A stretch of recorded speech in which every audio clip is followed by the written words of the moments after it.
Helo, fi yw Gwenan a dyma fy ngŵr Cafe ac mae gyda ni mab o'r enw Ifan Cwros sydd yn nawr yn dosbarth meithrin yn ysgol Hamadryad.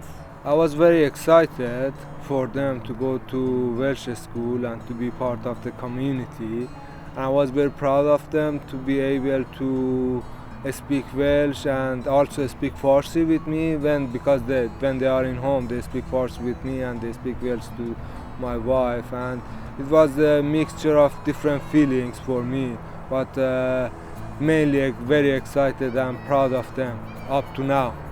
Mae'r ymchwil yn dangos does dim anfanteision i siarad sawl iaith yn y cartref neu wrth gwrs mewn addysg a dim ond mantais yw mantais i'r ymennydd, datblygiadau cymdeithasol. Felly fyddwn ni hefyd yn annog i bawb i ystyried addysg Cymraeg fel opsiwn pwysig iawn i'w plant nhw. Helo, Joseph ydw i. Dwi'n dod o Arfordir Fori yn wreiddio ac dyma fy mab o'r enw Emmanuel ac dyma fy merch o'r enw Maha ac maen nhw'n mynd i ysgol Gymraeg. Penderfynes i anfon fy mlant i ysgol Gymraeg, i addysg Gymraeg achos am rhyw reswm, dwi'n credu bod syniad da iddyn nhw siarad mwy nag un iaith. Of course, maen nhw'n siarad Ffrangeg ac mae pobl yn meddwl, rai pobl yn meddwl bod bydd yn dryslyd iddyn nhw dysgu yn Saesneg, yn Gymraeg, dysgu Gymraeg. Ac does dim pwynt iddyn nhw achos maen nhw'n byw yma, mae pawb yn siarad Saesneg yma. Ond dwi'n meddwl bod yn well iddyn nhw achos maen nhw'n dysgu Saesneg a maen nhw'n gallu siarad Saesneg achos maen nhw'n byw yma yn Gymru. Maen nhw'n siarad â phobl ar y stryd ac maen nhw'n dysgu Saesneg yn yr ysgol hefyd. Ac ar yr un pryd maen nhw'n dysgu Cymraeg, felly maen nhw'n siarad sawl iaith. Fi'n falch anfon idrys i ysgol Cymraeg.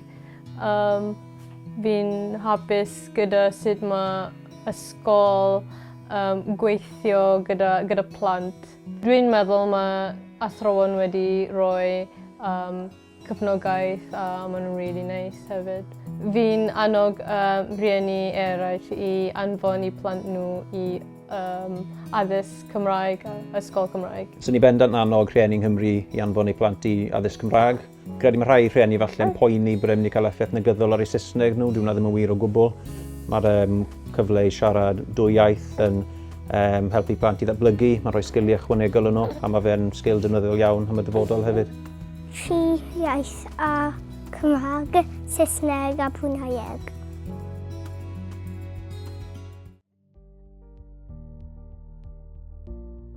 Helo, Catherine dwi. Dyma Joel fy ngŵr. Dyma Ruben a Nia. Mae Ruben a Nia yn mynd i'r ysgol Gymraeg. Dwi'n falch iawn achos Cymru dwi a pan o'n i'n ifanc does dim Cymraeg yn fy mywyd fi, felly roeddwn i'n falch iawn i weld fy nheulu i yn defnyddio y iaith fy mlad i. Byswn i'n dweud jyst peidiwch â poeni, mae plant fel sponges, mae nhw'n dysgu yn rhy gyflym.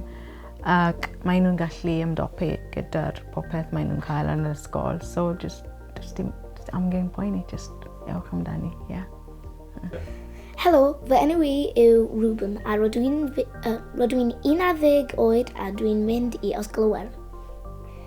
Enw fi yw Nia a rydw i'n 8 mlynedd oed a rydw i'n mynd i ysgol Iwer.